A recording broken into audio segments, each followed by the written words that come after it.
오늘은 우리가 성서주일로 지킵니다. 여러분, 자유롭게 하나님의 말씀을 읽을 수 있다고 하는 것이 우리 인생에 얼마나 큰 복인지 모릅니다. 하나님의 말씀을 사랑하며 살아가시기를 바랍니다. 하나님의 말씀은요, 신앙과 실행의 충분한 표준입니다. 요즘에 사실은 세상의 기준이 무너져 가고 있습니다. 선악의 기준은 하나님에게 있는데 그것이 다 무너져 내리고 사람들끼리 사회적 합의를 이루면 악이 선이 되기도 하고 선이 악이 되기도 하는 그런 세상에 삽니다. 그러나 하나님의 말씀은 선악의 기준이요, 하나님의 말씀은 우리의 신앙과 실행의 충분한 표준이 되는 줄로 믿습니다. 뿐만 아니라 하나님의 말씀은 하나님께서 우리와 맺으신 약속입니다. 성경은 구약과 신약으로 구성되어 있는데요, 그 약이라고 하는 말은 약국에서 파는 그 약이 아니에요. 그 약이라고 하는 의미는 약속이라고 하는 의미입니다. 구약은 옛 약속이요, 신약은 새로운 약속이라 그런 의미가 있는 거지요. 신명기 5장에 보면 십계명의 말씀이 나옵니다. 모세가 십계명의 말씀을 전하기 전에 이렇게 말합니다. 이 언약은 여호와께서 우리 조상들과 세우신 것이 아니요 오늘 여기 살아있는 우리 곧 우리와 세우신 것이라. 모세가 이 십계명의 말씀을 전하지만 이것은 우리 조상들과 맺은 약속일 뿐만 아니라 오늘 여기 나에게 주신 하나님의 약속이라 그런 의미입니다. 성경이 왜 중요하냐? 여러 가지 중요한 의미가 있겠지만 성경은요, 나와 맺으신 하나님의 위대한 약속이라고 하는 거예요. 예수께서 2000년 전 유대 땅 베들레헴에 오셨습니다. 하나님의 아들 예수가 이 땅에 오셨어요. 예수를 믿는 자마다 하나님의 자녀가 되는 은혜를 주셨는데 이것이 하나님께서 우리와 맺으신 약속의 말씀이라고 하는 겁니다. 2000년 전? 그때가 언제야? 역사를 보니까요, 2000년 전이면 우리나라 고구려 백자 신라 시대예요.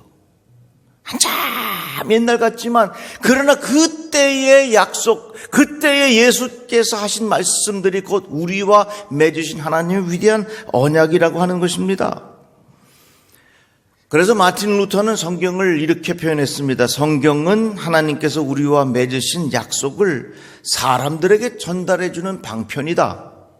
루터가 이해한 성경이에요. 성경이 뭐라고요? 성경은 하나님께서 우리와 약속하셨는데 그 약속을 우리에게 전해주시기 위한 하나님의 방편이 바로 성경이라 이렇게 말했습니다. 그러니까 성경이 뭐냐? 나와 맺으신 하나님의 위대한 약속이라 그 말이에요.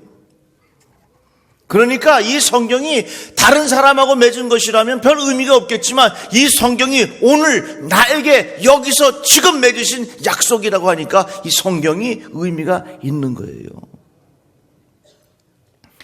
구약을 한마디로 요약하면 행위의 언약입니다. 율법을 통해서 이렇게 행하라.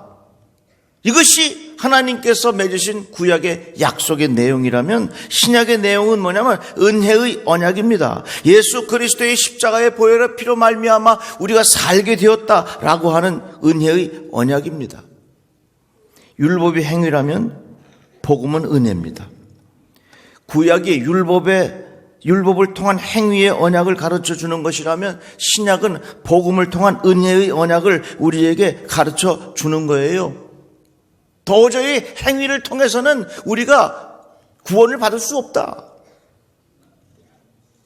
행위를 통해서 하나님의 기준점에 아무도 미칠 수가 없다. 그래서 율법을 통해서 우리는 무엇을 깨닫냐면 내가 죄인이로구나. 우리 인간이 죄인이로구나. 우리들 스스로 우리 스스로의 문제를 해결할 수 없구나 하는 것을 깨닫게 해주는 것이 구약의 내용입니다. 마치 우리가 병원에 가면 선생님들이 이렇게 다 진찰을 하잖아요. 진찰해서 문제가 발견이 되면 그것은 반드시 고쳐야 됩니다. 약을 먹든지 아니면 수술을 하든지 어떤 과정을 통해서 치료를 해야 하는 것입니다. 마치 구약이 우리 인생의 모든 인간의 문제가 발견이 되었다면 이 땅에 오신 예수 그리스도는 우리의 문제를 해결해 주는 구원자로 오셨다 그 말입니다. 한번 따라해 봅시다. 나는 예수를 믿습니다. 나에게 살 길이 열릴 것입니다. 다 같이 아멘. 이게 막 약속의 내용이에요. 베단이라고 하는 동네에 나사로라고 하는 사람이 죽었습니다. 예수께서 그곳에 찾아가셔서 마르다에게 말씀하십니다. 나는 부활이요 생명이니 나를 믿는 자는 죽어도 살겠고 무릇 살아서 나를 믿는 자는 영원히 죽지 아니하리니 이것을 내가 믿느냐? 이르되 주여 그러하외다. 주는 그리스도시요 세상에 오시는 하나님의 아들이신 줄 내가 믿나이다. 예수 믿는 자들에게 영생의 은혜를 주셨습니다. 그래서 이 성경은 뭐냐? 약속의 책이에요. 예수께서 우리에게 말씀하신 약속의 내용이라 그 말입니다. 그런데 요즘에요, 참 믿지 못하는 세상이요. 여러분, 보이스피싱 많으니까 조심하세요. 뭐 카드가 연체됐다더니 뭐 카드를 누가 썼다더니 그거 다 새빨간 거짓말이니까. 이럴 때도 아멘 한번 해봐요. 광고에 뭐라 그러냐면 의심이 안심입니다. 이렇게 광고해. 그렇다고 제가 지금 여기서 여러분들에게 의심하십시오 이렇게 인사할 수도 없고, 이게 오늘 우리의 현실이야. 얼마나 사기꾼들이 많고 얼마나 거짓된 사람들이 많은지 의심이 안심이라 이 세상은 그렇게 가르쳐줘. 그러다가 보니까 우리의 마음속에 믿음의 가치를 잃어버린 경우가 너무 많습니다. 그런데 분명한 것은요, 믿지 못할 것은 믿으면 안 됩니다. 그러나 믿을 만한 것은 믿어야 합니다. 다 같이 아멘. 하나님 예수 그리스도 신실하신 분이에요. 신실하다라고 하는 말의 의미는 뭐냐면 그 약속을 반드시 지킨다는 의미입니다. 하나님은 신실하시다. 예수 그리스도는 신실하시다. 성령님은 신실하시다. 그 신실하다고 하는 표현이 무슨 말이냐면 약속하신 대로 반드시 지키신다는 말씀입니다. 우리가 신앙의 근거는요, 감정이 아닙니다. 사실은 우리 살다가 보면 기쁠 때도 있고요, 슬플 때도 있고요, 우울할 때도 있고요, 분노가 일어날 때도 있어. 우리의 신앙은 감정에 뿌리를 둔 게 아니에요. 기분 좋다고 해서 할렐루야고 말이지, 우울하다고 해서도 놀렐루야인가? 그런 거 아니에요. 우리의 신앙은 감정에 근거를 두고 있으면 우리의 신앙은 너무 기복이 많아.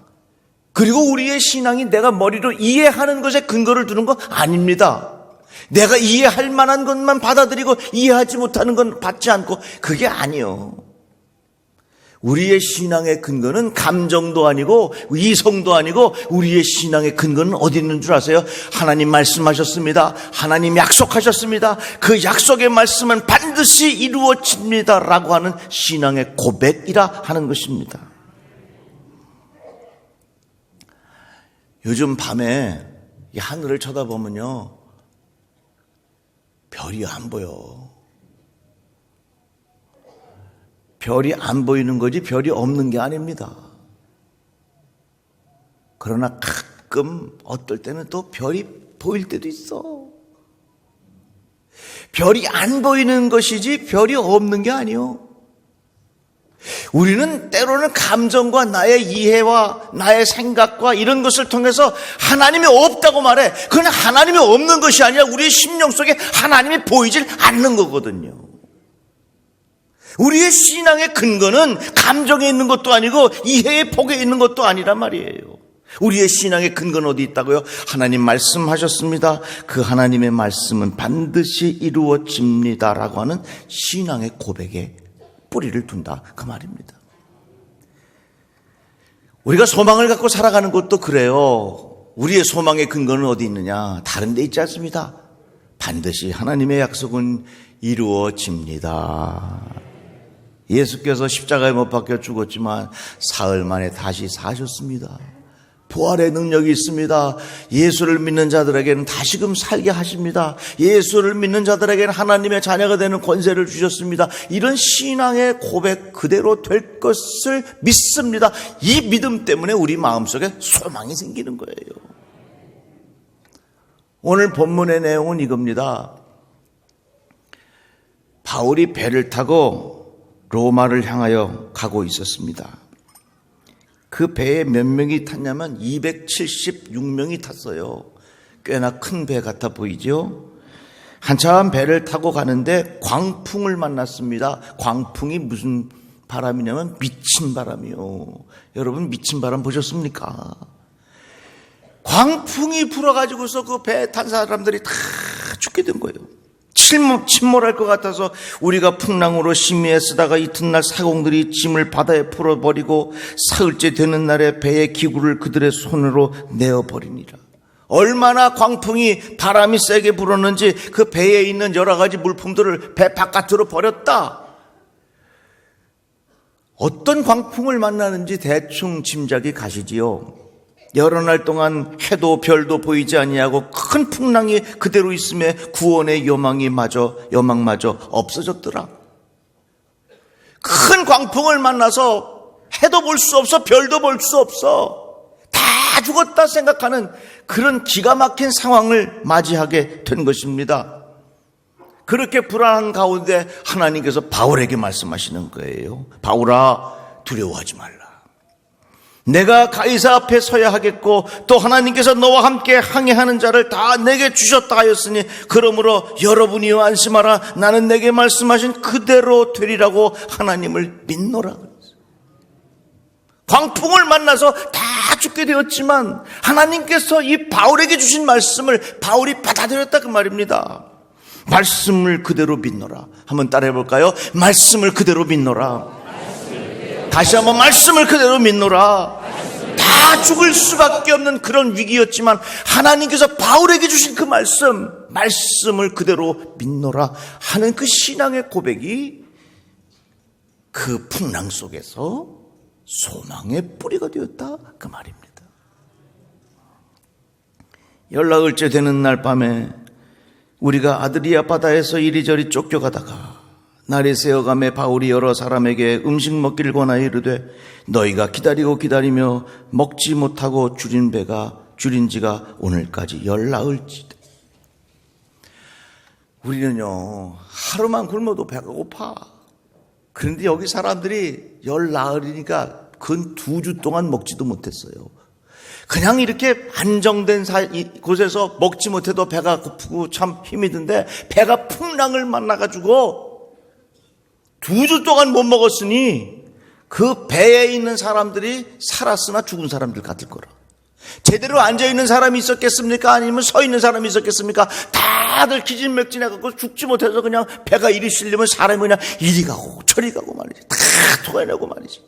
한번 생각해 보세요. 276명이 열나흘 동안 음식 먹지도 못하고 그런 상황이 있었단 말이에요.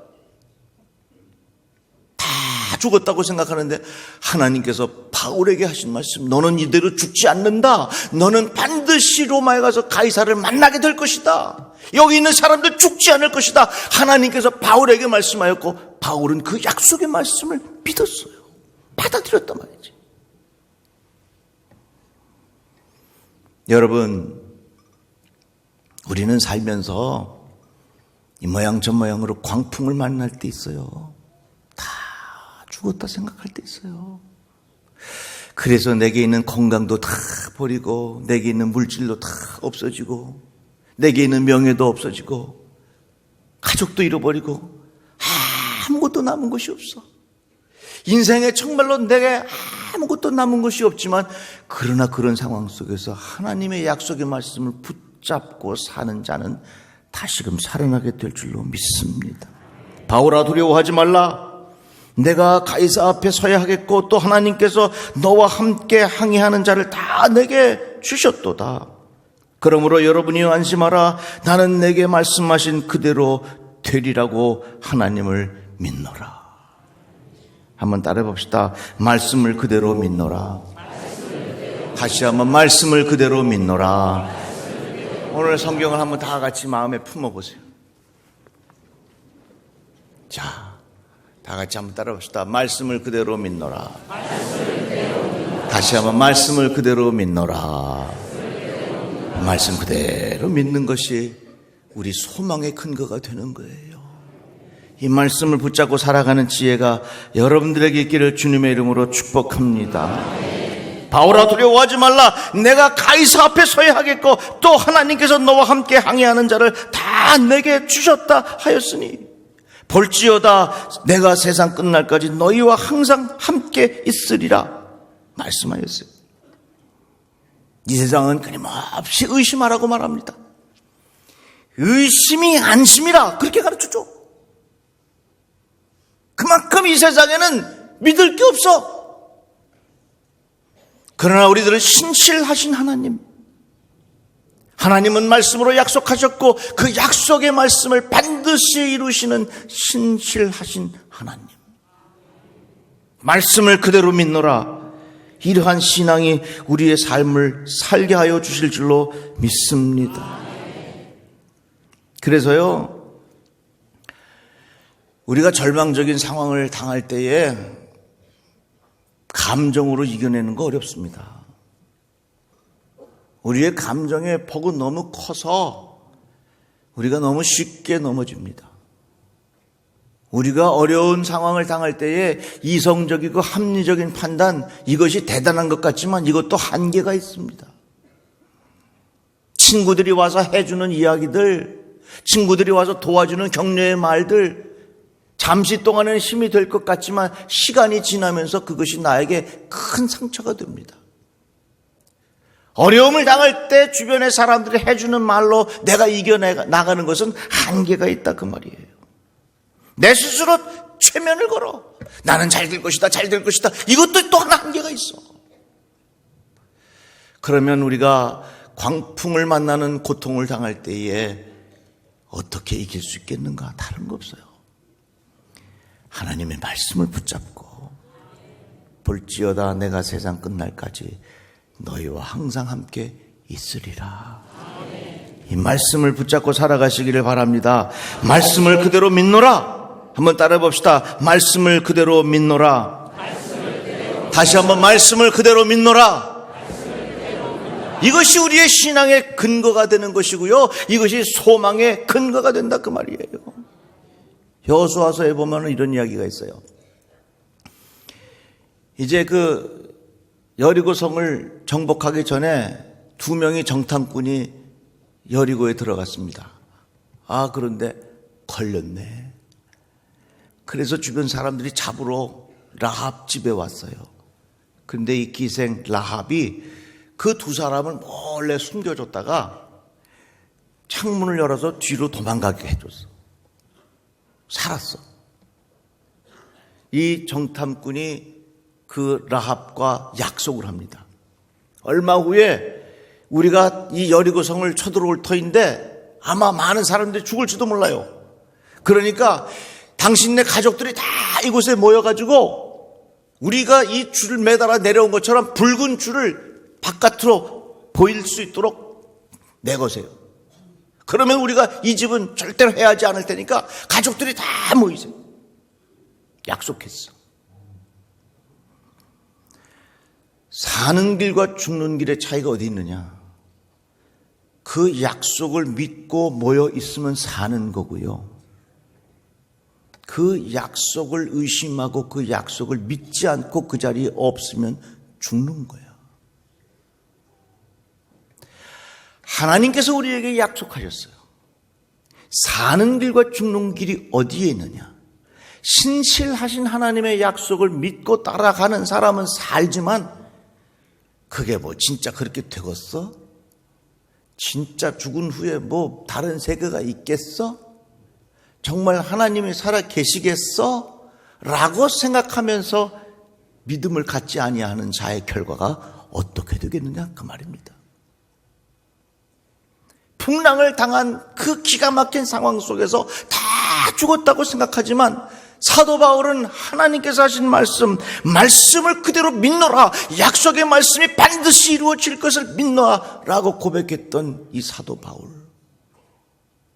여러분, 이 세상 어떤 광풍이 불어도 이 약속의 말씀을 꼭 붙잡고 살아가시기를 바랍니다. 그러면 내가 사는 거예요. 비행기를 타고 어디를 간다고 생각해 보세요. 그런데 그 뒤에 의자에 앉아가지고 계속 생각하는 겁니다. 아유, 저 조종사가 항공대학은 나왔는가? 저 조종사가 훈련은 받았는가? 저 조종사가 밤에 잠은 잤는가? 저 조종사가 부부싸움은 안 했는가? 저 조종사가 지금 술에라도 취해 있으면 어떡하는가? 그런 생각을 가지고 있으면요, 그 비행기 못 탑니다. 비행기 타고 가면서도 불안해가지고서. 그러나 그 비행기를 탄 승객이 조종사를 생각하면서 이름도 몰라요, 성도 몰라요. 그러나 그 조종사는 실력이 있고 안전하게 나를 목적지에 데려다 줄 거라고 하는 확신이 있으면 그 사람은 편안하게 잘 수 있는 거예요. 다 같이 아멘. 우리 인생도 마찬가지예요. 항해하는 이 인생의 길에 하나님께서 나의 인도자가 되어주시고 나의 보호자가 되어주신다고 하는 그 믿음의 약속에 대한 확신이 내 인생을 얼만큼 평안하게 만들겠느냐, 그 말이에요. 다 같이 아멘. 저는요, 그 핸드폰, 스마트폰을 사용하면서 이게 진짜 대단해. 얼마나 대단한지요. 몇 년 전에 우리 아프리카의 장로님들하고 같이 가서 집회도 하고 사파리를 봤습니다. 막 기린도 있고 그래. 근데 장로님이 거기서 딱 이걸 꺼내더니 뭘 보냐면 우리 이강식 장로님이 여의도에서 음식 식당 하잖아요. 그걸 켜가지고서 지금 식당에 몇 명 손님 앉아있나 그거 보고 있더라고. 난 참 대단하다고 생각했어. 얼마나 대단할지 몰라요. 여러분 생각해 보세요. 이 스마트폰이 연결만 되어 있으면 내가 어디에 있어도 나는 세계와 연결된 사람이 되는 거예요. 골방에 있어도요, 이 스마트폰이 잘 연결이 돼서 이 모든 것을 정보를 다 주고받을 수 있으면 그 사람은 골방에 있지만 그 사람은 온 세계와 연결이 된 사람이야. 그런데 고래등처럼 저택의 큰 집에 있는데 이 스마트폰에 연결이 되질 않아. 다 끊어져 버렸어. 그러면 그 사람은 아무리 좋은 집에 있다 할지라도 그 사람은 바로 그 장소에 고립된 사람이 되고 만다 하는 겁니다. 똑같아요. 내가 지금 살고 있는 생활 형편이 어떻든지 간에, 내가 지금 처해 있는 상황이 어떻든지 간에, 내가 지금 있는 자리가 어떻든지 간에 그 자리에서 하나님과의 연결이 되고 하나님과 연결을 통해서 약속에 대한 신뢰가 있으면 나는 어떤 자리에 있다고 할지라도 나는 하나님과 연결이 된 사람이라고. 그러나 내가 지금 아무리 좋은 저택이 있다 할지라도, 아무리 내가 지금 향락을 누리고 있다 할지라도 하나님과 연결이 끊어지면 그 사람은 그 자리에 고립된 인생이 되고 만다 하는 것입니다. 세상은 끊임없이 의심하라고 가르쳐 줍니다. 그것도 일리가 있어요. 왜? 세상은 믿을 수 없기 때문에. 그러나 성경은 우리에게 말씀합니다. 믿으라고. 왜요? 하나님은 신실하시니까. 바울이 276명 함께 풍랑을 만나서 다 죽게 됐습니다. 2주 동안 아무것도 먹지 못하고 다 토해내고 완전히 사람들이 거의 죽음 위기에 머무르게 되었습니다. 그러나 사도 바울이 그들에게 전합니다. 나는 말씀을 그대로 믿노라. 여러분들의 삶 속에 어떤 광풍을 만나도 이러한 사도 바울의 경험이 있기를 주님의 이름으로 축복합니다. 기도합시다. 하나님 감사합니다. 주의 말씀을 들었습니다. 사도 바울의 고백이 나의 고백이 되게 하여 주시옵소서. 말씀을 그대로 믿노라. 믿음 가지고 살아가게 하여 주시옵소서. 예수 그리스도의 이름으로 기도드리옵나이다. 아멘.